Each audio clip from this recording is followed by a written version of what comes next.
I'm Andre Uys.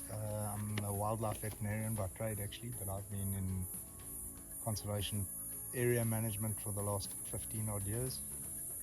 I now head up the current QWABI Private Game Reserve project, which is in the southern part of the Waterberg,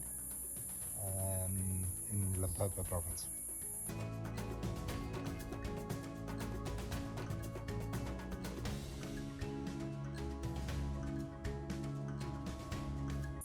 Yeah, I suppose the Waterberg's probably outstanding feature is the amazing topography that we have, so we've got really spectacular scenery, coupled with amazing biodiversity. So we actually classified by SANBI, which is the South African National Biodiversity Institute, as a critical biodiversity area.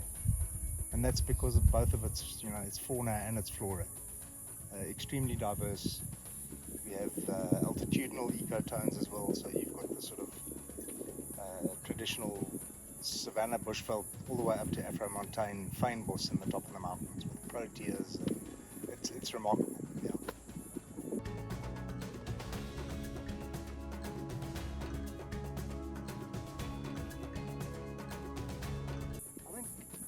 I mean, conservation in modern day times is a challenge all around, but it is always a challenge to re-establish populations that have been absent from an area for a long time, particularly the introduction of elephants and large carnivores like lions, which we've done successfully now over the last couple of years to get the project up and running. And I think it's at the same time as being challenging, it's a hell of an exciting space. There's a lot of tech development in conservation now. So we're using all sorts of artificial intelligence tools and layers of technology to both have real lifetime view over your conservation efforts, as well as your sort of property security and anti-poaching. So there's a lot of innovation happening all of the time in conservation today.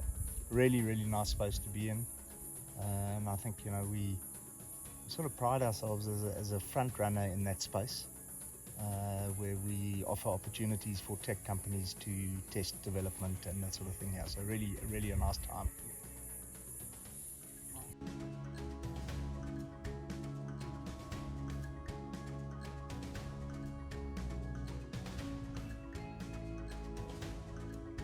It's as discussed, it's a hell of a rich area in terms of biodiversity, but we have got really some special species, like obviously the very under pressure white rhino. We've got a very important population here that's growing, and that's extremely well protected both by feet on the ground with a 24/7 365-day-a-year anti-poaching man effort, and again layers and layers of artificial intelligent technology that's visible to all of us that are involved in their management live time in our offices. We're able to respond to threats immediately as a result.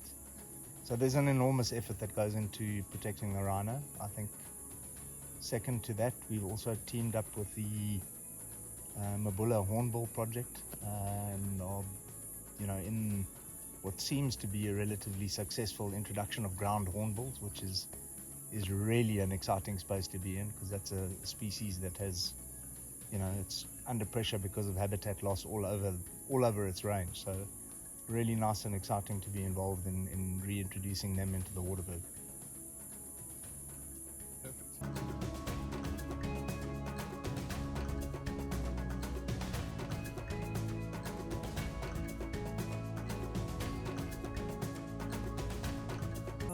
I think learning and teaching young, aspiring, up-and-coming conservationists who are going to carry the responsibility that we carry in a couple of years from now, it's a crucial component of any project. So we have to develop capacity.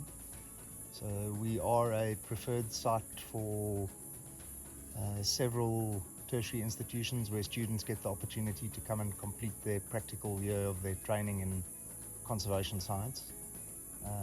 And I think it's a really nice project, because we are able to give students exposure to a really well-rounded, holistic view of conservation today, which entails not just the fun stuff in the field and the animal work, but also ecotourism, which supports these projects, and without which many conservation areas wouldn't exist. So it's a crucial component to the success, I think, of any modern day conservation project. So we are fortunate that we can offer students, the ability to get exposure to all of those fields.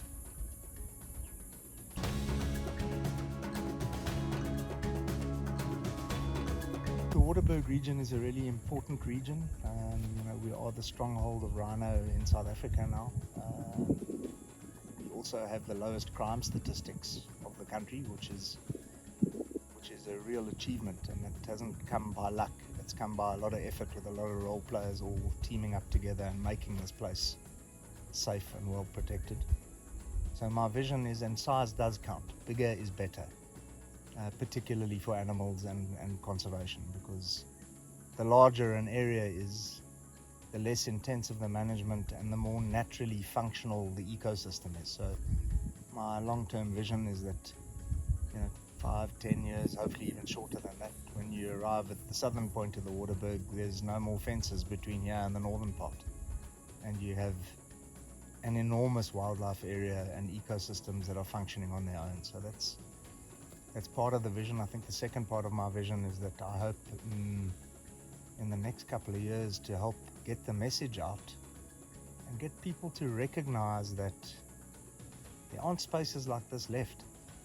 And those that are here are under pressure everywhere across the continent. And without places like this, we don't exist.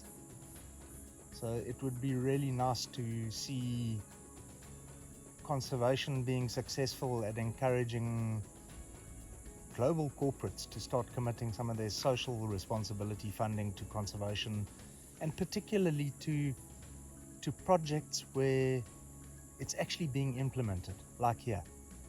And like many other properties in the Waterberg, we need that support. Conservation comes at a cost. It's expensive. Let me tell you what, it's worth every cent that goes in here, because without this, none of us are here.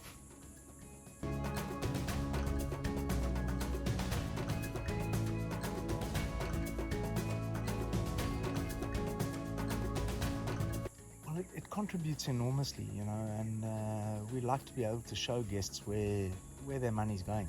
I think everyone out there now wants to know that their hard-earned, well-spent money in an ecotourism facility is actually being put to good use. And I think when you drive around here, you can see that it is. The amount of resources that we've pumped into rehabilitating this landscape. You must remember that a large part of the Waterberg for many years was traditional agriculture and livestock farming. And with that came the degradation of a lot of land. So to rehabilitate land and again make it suitable for wildlife in a sustainable fashion costs an enormous amount of money, and it's a long-term commitment. This is not a short-term commitment. It's forever.